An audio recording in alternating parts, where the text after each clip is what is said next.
రైతు సమస్యలను గుర్తించి సీఎం చంద్రబాబు సాగునీటి వ్యవస్థకు పునరుజ్జీవం తీసుకురావాలని నిర్ణయం తీసుకున్నారని మంత్రి నిమ్మల రామనాయుడు తెలిపారు. నవంబర్ మొదటి వారం నాటికి సాగునీటి సంఘాల ఎన్నికలు పూర్తి చేస్తామన్నారు.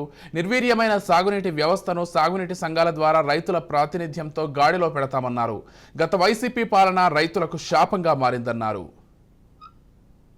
రైతే రాజుగా, రైతే ఈ యొక్క దేశానికి ఒక వెన్నెముక అనేటువంటి భావనతో మళ్ళీ ఈరోజు ఆ రైతాంగాన్ని కాపాడుకోవాలి, వ్యవసాయాన్ని రక్షించుకోవాలని అంటే ఏదైతే ఇరిగేషన్ శాఖ ఏదైతే ఉందో ఆ ఇరిగేషన్ శాఖకు సంబంధించినటువంటి ఆ సాగునీటి వ్యవస్థలో రైతులకు కూడా ప్రాతినిధ్యం కల్పించాలనేటువంటి ఆలోచనతో ఏదైతే గత 5 సంవత్సరాల వైఎస్ఆర్సీపీ పాలనలో నిర్వీర్యమైపోయినటువంటి ఆ యొక్క సాగునీటి వ్యవస్థనంతా కూడా మళ్ళీ గాడిలో పెట్టాలని అంటే రైతుల భాగస్వామ్యం అవసరం అనేటువంటి ఆలోచనతో చంద్రబాబు నాయుడు గారి యొక్క నిర్ణయం ప్రకారం ఏదైతే ఈ యొక్క సాగునీటి సంఘాల ఎన్నికలను నిర్వహిస్తూ జీవోను విడుదల చేయడం జరిగింది.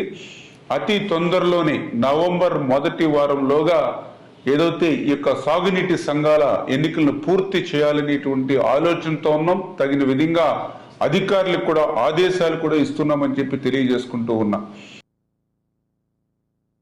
వైసీపీ పాలనలో వ్యవసాయ